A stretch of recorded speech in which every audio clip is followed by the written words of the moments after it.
Assalamualaikum warahmatullahi wabarakatuh.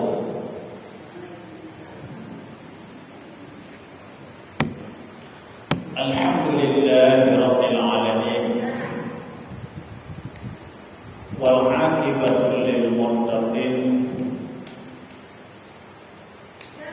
Wassalatu wassalamu ala asyrofil anbiya'i wal mursalin wa ala alihi wa ashabihi ajma'in. Subhanaka la ilma lana illa ma 'allamtana innaka antal alimul hakim. La haula wa la quwwata illa billah. Amma ba'd. Ibu-ibu, para tamu-tamu Allah yang hadir pada sore hari ini yang saya muliakan, berucap syukur kita kepada Allah sampai pada sore hari ini kita masih Allah berikan nikmat, Allah berikan kita hidayah dan istiqomah di dalam menjalankan agama kita ini. Semoga kita selalu Allah berikan keistiqomahan mempertahankan agama kita dalam kehidupan kita ini sampai kita meninggalkan alam ini. Salawat dan salam Allahumma shalli ala sayyidina Muhammad wa ala alihi wa ashabihi ajma'in. Harapan kita kepada Allah Subhanahu wa taala, ibu yang berbahagia, semoga kita besok pada hari kemudian mendapatkan bantuan oleh Nabi berupa syafaat, dan kemudian kita masuk surga bersama Nabi Muhammad sallallahu alaihi wasallam. Amin ya rabbal alamin. Ibu-ibu yang dimuliakan Allah Subhanahu wa taala,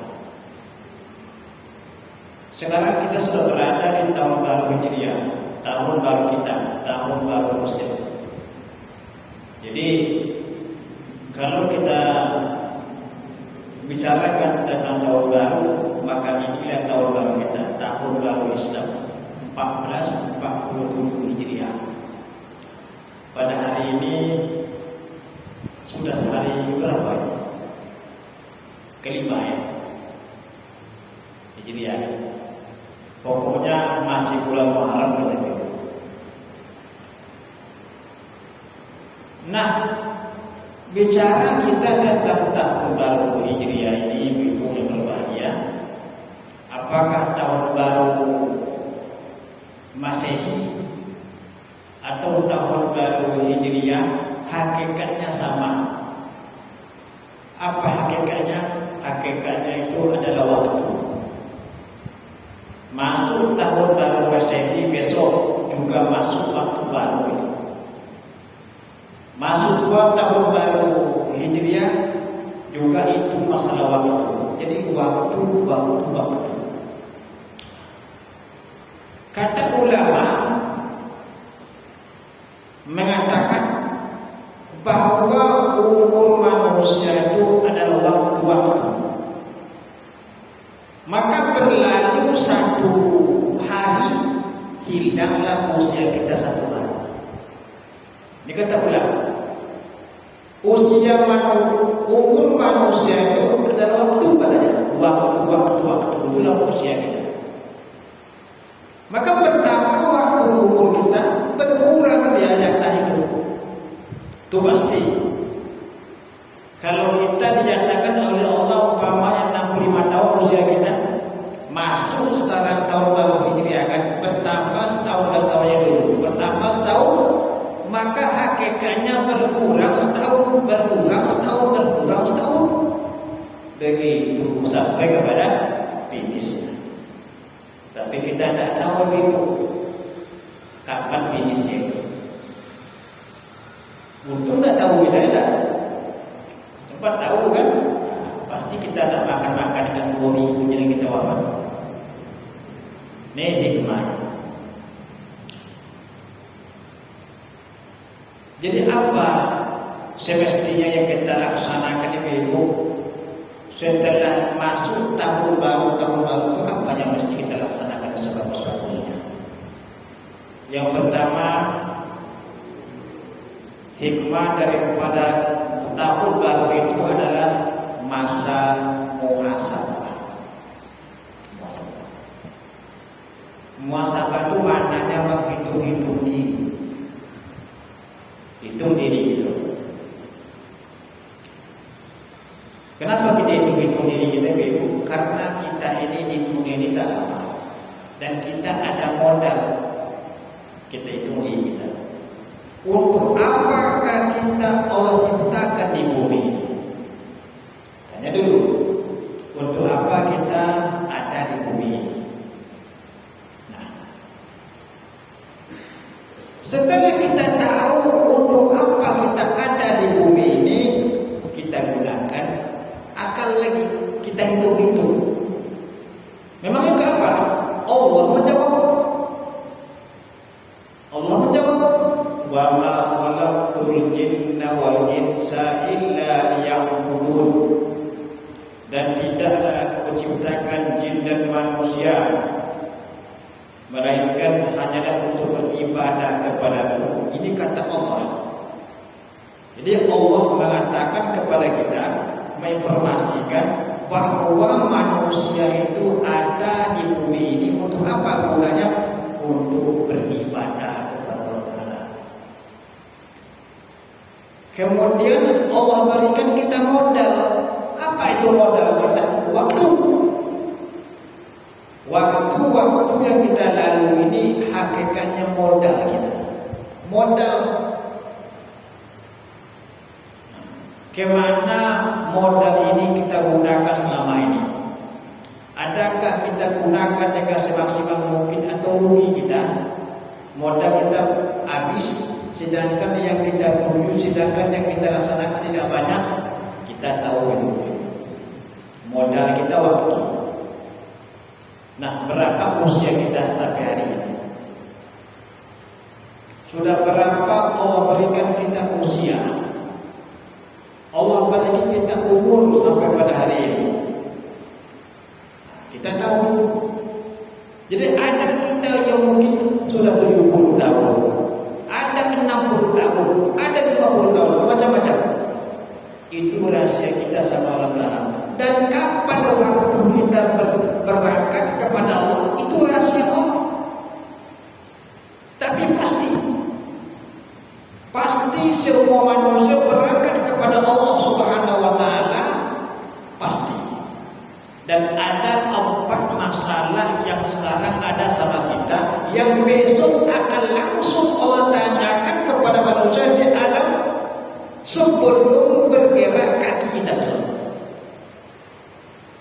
Jadi ada 4 nikmat ibu-ibu yang berbahagia, kata Rasulullah, yang besok kalau sudah kiamat bumi ini, maka belum sempat melangkah kaki kita di akhirat, ditanya dulu yang 4 itu. Inilah yang kita cemaskan ibu-ibu yang berbahagia. Apa kata Rasul?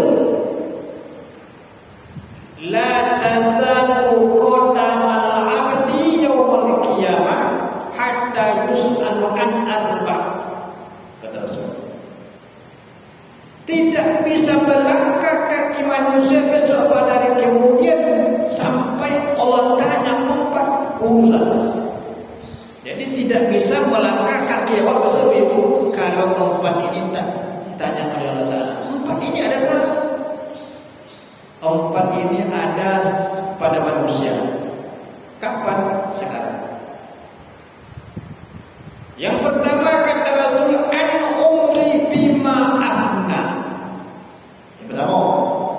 Yang pertama Allah tanya besok kepada manusia tentang usianya, umurnya, kemana dihabiskan, digunakan. Jadi dengan usia kita ini, kemana kita habiskan selama ini. Jadi bukan ini sia-sia, bukan main-main, bukan percuma, bukan lepas. Ditanya Allah besok. Yang 60 tahun, 50 tahun, 70 tahun, 80, 1000 tahun, kemana dia? Ketika ditanya Allah, Bapak saya berapa usiamu? Sekian puluh tahun ya Allah. Kemana kau bisa? Kemana? Jadi makanya makin lama hidup manusia makin banyak problemnya, makin banyak pertanyaannya. Orang rupanya bingung, lebih suka orang itu panjang usia, lebih suka manusia panjang usia awal. Tapi orang tak pikirkan masalah pertanyaan itu, orang tak pikirkan ibu yang berbahagia. Tidak apa.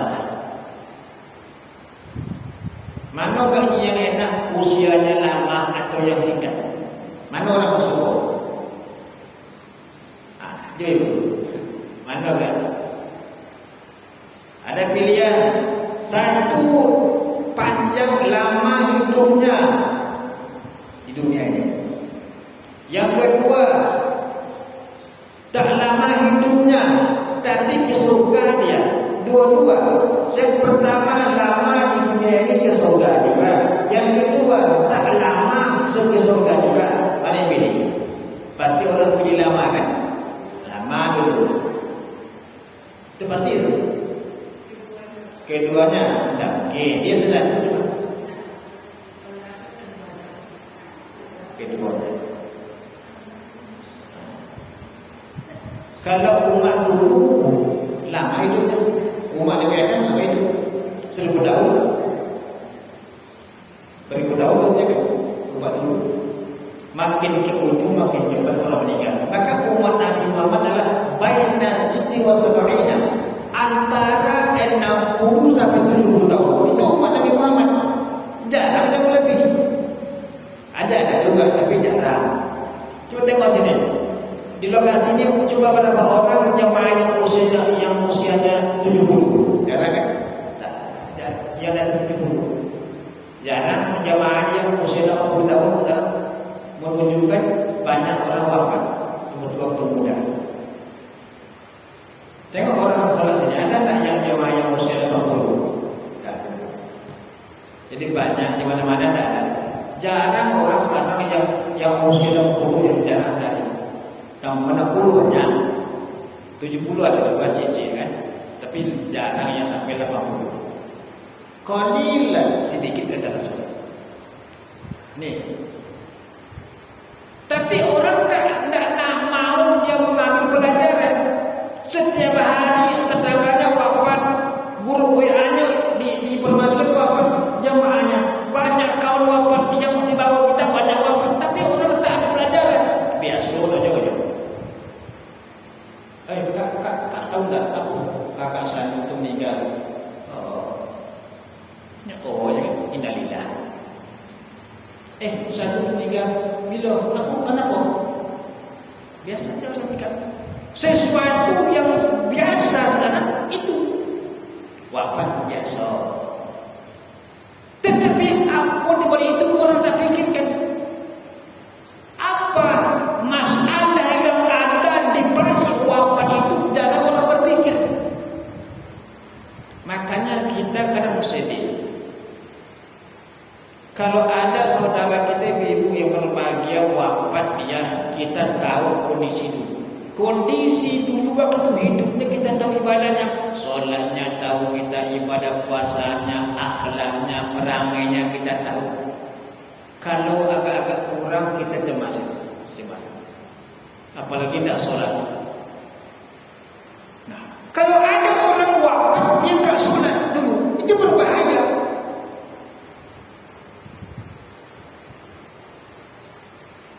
Nah, jemaah berbahaya ini usia itu ditanya Allah kemana dia habiskan usia kita itu. Lalu apa obatnya lagi? Maka ada 3 waktu yang Allah berikan kepada manusia. Waktu yang telah berlalu, waktu sekarang dan akan datang. Nah, kita waktu kita 2, yang telah berlalu dan sekarang baru.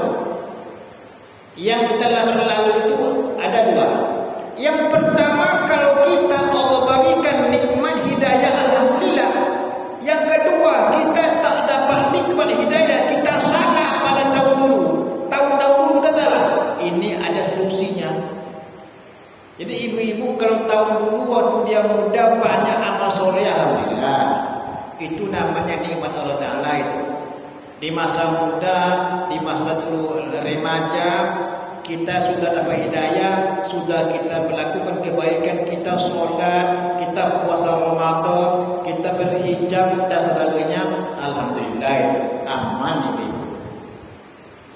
Tapi kalau tidak begitu, maka ada tobatnya, ada kuncinya, ada solusinya. Apa? Wasari'u ila maghfiratin min rabbikum. Kalau salah tahun dulu, perangai salah, akhlak salah, ibadah salah, salah pergaulan tahun-tahun dulu, maka jangan dibawa itu ke dalam kubur. Jangan bawa, ditinggalkan di bumi.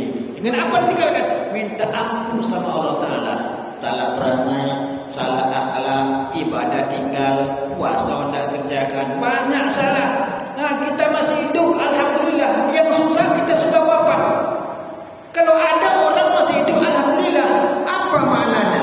Wahai manusia, kalau kau masih hidup sekarang, apa maknanya? Engkau masih diberikan waktu untuk bertobat, untuk mempersiapkan bekal untuk hari kemudian. Itu maknanya. Sampai berdiri. Jadi kalau tidak juga orang mau bertobat saja masih hidup, maka luar biasa penyesalan besok pada hari kemudian.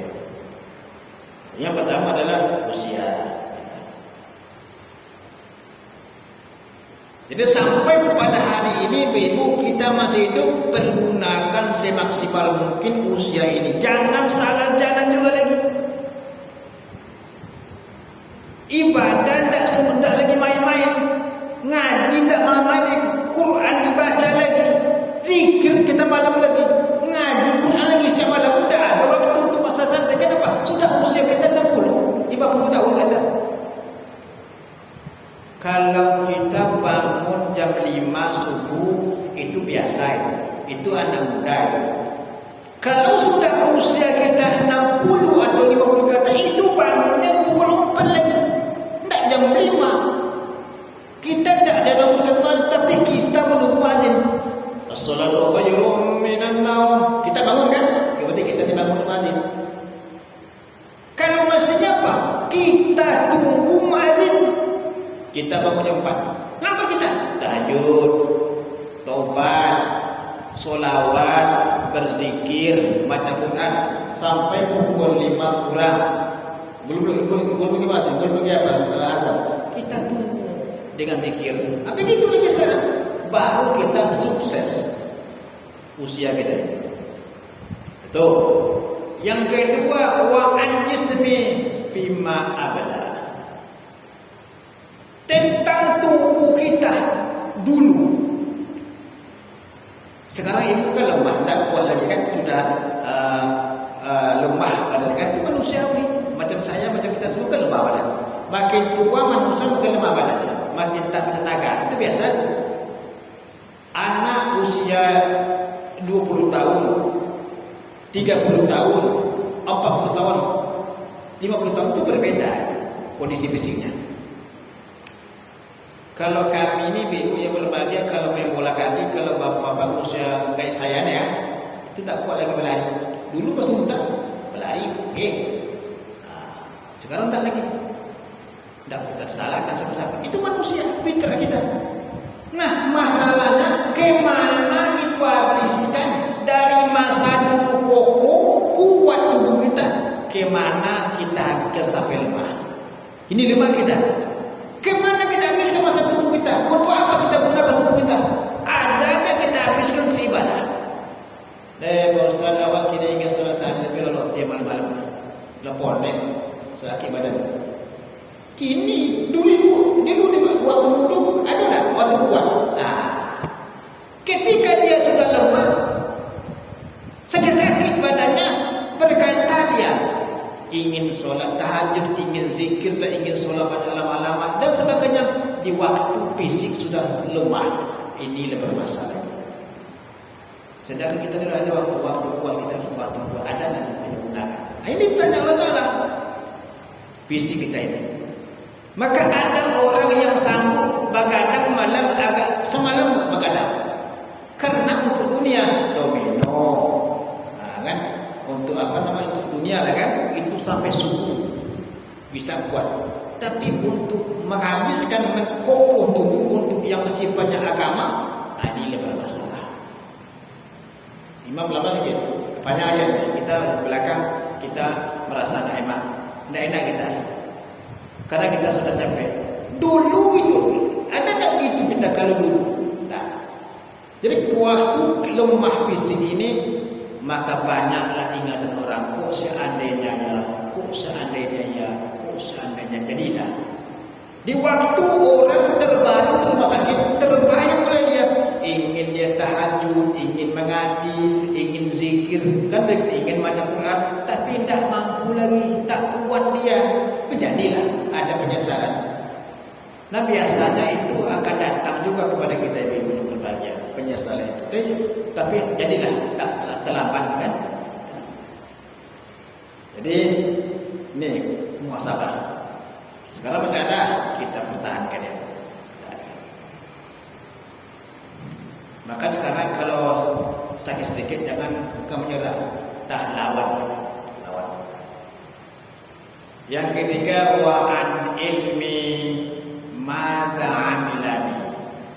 Yang ketiga, ditanya Allah besok pada hari kemudian adalah pengetahuan agama kita atau ilmu kita, apa yang kita lakukan itu, apa yang kita amalkan. Ada yang diamalkan? Apa contoh? Dari mana orang tahu ini haram, ini halal? Karena agama, karena ilmu agama. Oh Bapak, kok tidak mau itu Pak? Ini haram. Dari mana tahu Pak? Kata Quran. Jadi yang membatasi perbuatan ini halal, ini haram itu agama, ilmu agama. Bukan ilmu manusia, bukan ilmu dunia, ilmu agama. Kenapa orang tak berbuat salah? Karena agama. Kenapa orang berbuat benar? Karena agama. Ibu tu ngaji semalam 3 juz 5 juz. Tanya ibu kok ngaji banyak kali? Karena Allah Ta'ala berkata, karena Nabi berkata ilmu agama ada. Karena ilmunya itu ada, termotivasi ibu tu ngaji 2 juz sehari, 3 juz sehari, khotam sebulan sekali. Ilmu agama. Karena itu motivasi kan. Dan ada orang yang tidak sanggup, tidak diamalkannya. Dia sanggup dan dia tahu ilmunya baca Quran. Dia tahu dan dia paham ilmunya yang salah, tapi dia lakukan juga salah itu. Bergibah dia tahu hukumnya kan dilakukan juga. Bergunjing dia tahu hukumnya dilakukan juga. Nak besok tanya, apa yang kau buat dengan ilmumu dulu? Kata Allah Ta'ala. Jadi ilmu itu gunanya itu apa? Untuk membentengi diri kita dari yang salah. Itu dia ilmu. Yang keempat, wa an amwalihim min aina iktasabat wa bima anfaqah. Dari harta benda kamu, dari mana kau dapatkan dia dan ke mana kau gunakan dia? Ke mana kau infakkan dia harta benda? Ilmu tanya satu, umur satu tanyanya. Tapi kalau harta benda 2 tanya, depan dan belakang, dari mana dan ke mana. Mengpayah berduit itu susah berduit itu semua. Tapi kalau kita bisa bagus, tapi kalau tidak bisa kita bisa bermasalah. Dikumpulkan semuanya, terkumpul di rekening, terkumpul di mana-mana, tapi tak pernah digunakan untuk Allah Ta'ala. Tak pernah berinfak, tak pernah sedekah, tak pernah membantu orang susah, membantu saudara, dan banyak masalah. Besok bermasalah daripada harta benda kita itu. Inilah kita muhasabah. Inilah kita sekarang muhasabah. Kita hisab-hisab. Sudahkah kita lakukan itulah? 4 ini sudahlah. Pertama umur kita, kedua adalah tubuh kita, ketiga ilmu kita, 4 hati kita. Sudahkah kita hisab-hisab yang kita gunakan, kita pikirkan betul? Sudahkah kita gunakan sesuai dengan maunya Allah Ta'ala? Begitulah maunya kita menyikapi tahun baru Hijriah ini. Jadi ada motivasi kita ke depan, ada kita perubahan ke depan. Jadi yang pertama muhasabah, yang kedua adalah tahun perubahan. Siapa saja orang yang hari ini lebih buruk amal dari kemarin, maka dia laknat, dapatkan Allah Ta'ala. Ada perubahan, tahun perubahan. Apa perubahannya? Berubah kita kepada yang lebih bagus. Kemarin malewat kita rajin. Kemarin kita sedikit kita agak dermawan. Kemarin kita jarang sholat tahajud, karena kita sholat tahajud. Kemarin kita malah duha kita. Kemarin kita tak pernah ngaji, saya ngaji kita. Ada perubahan. Jangan kayak dulu jangan ada perubahan. Berubah kepada yang lebih baik. Inilah mana dari tahun baru Hijriah. Jadi kita tak tahu kita apa, kita akan berjumpa dengan tahun baru Hijriah tahun depan, tidak tahu kita. Makanya waktu-waktu yang ada pada hari ini kita gunakan dengan semaksimal mungkin, dengan sebaiknya. Jangan kita menyesal nanti pada hari kemudian yang usia kita tak tahu. Usia kita tak tahu. Bahkan sekarang ini orang analisa sudah dekat untuk hari kiamat. Di mana-mana kacau. Yang mana perang sekarang kan? Iran, Perancis, Amerika, Israel perang. Sudah akhir zaman. Kalau sempat perang dunia ketiga terjadi, maka terjadilah dunia kiamat. Tidak lagi ada selamat. Tidak ada lagi selamat manusia. Sempat satu nuklir ditembakkan oleh mereka di Indonesia ini, maka mati semua orang Indonesia ini. Satu. Tekannya ketemu meledak di Jakarta. Itu mampu membunuh manusia semuanya. Memang tidak usah mempunyai gedung-gedung, tidak hancur jabatan, tapi manusia wafat. Itu nuklir berbahaya. Akhirnya orang sedang asik untuk menyongsong perang nuklir itu. Kita doa semoga orang-orang menyatakan itu naik damai lah ya. Damai mereka jangan sampai perang nuklir, bila perang biasa aja lah. Macam Iran sekarang kan menyerang Israel, itu sudah kacau Israel kan. Jadi sekarang negara berperang, yang merasakan akibatnya adalah rakyat biasa. Yang merasakan akibat penderitaannya orang biasa. Lari sana, hancur rumahnya, dibangun. Rumahnya bagus hancur, warungnya besar hancur, warungnya kedainya hancur kan, perang. Jadi yang dibuat manusia bangun, manusia rawat, manusia dirikan, hancur lebur dengan waktu sekian detik. Begitu. Maka cocok lagu qasidah. Kau yang membangun, kau yang menghancurkan, kan lagu kan? Sesuai pada hari ini. Dibangun kadang berpuluh tahun kan mereka kayak apa, kayak istana, rumahnya kayak apa, bangunan kotanya. 1 detik, 2 menit kadang hancur lebur, hangus semuanya. Itu dunia. Apalagi manusia. Nah, ibu-ibu yang berbahagia yang dimuliakan Allah Subhanahu wa taala. Jadi apa? Wal tanzur nafsun ma qaddamat liyaghad. Ada tak kita berpikir apa yang sudah kita persiapkan untuk menyongsong kampung yang kekal abadi, kampung akhirat. Apa baru yang kita gunakan, yang kita persiapkan? Ini kita renungkan yang berbahagia. Apa baru? Kalau belum banyak siap, kita persiapkan. Semakin jauh dunia kita jalan, makin banyak persiapan. Semakin jauh orang tahu, makin banyak kita persiapan. Kita ke akhirat jauh. Maka tidak cukup dengan biasa, harus luar biasa kita berbahagia. Penyesalan akhirat merupakan penyesalan yang tidak ada guna. Yang tidak ada guna. Menyesal kita di dunia ini masih ada harapan kita untuk melakukan kebaikan menjelang kita berpisah dengan dunia yang pada ini. Ibu-ibu yang berbahagia, itu mungkin nasihat tausiah kita pada sore hari ini. Semoga yang disampaikan ini ada manfaat guna untuk saya pribadi dan untuk kita semua dalam rangka kita untuk menyongsong tahun baru Hijriah ini untuk lebih baik dan bagus ke depan, dan kita bisa meningkatkan amal ibadah kita untuk lebih baik ke depannya. Amin ya rabbal alamin. Demikian, mohon maaf ada yang ditanyakan, boleh tanyakan kalau ada keraguan. Kalau tidak ada, alhamdulillah.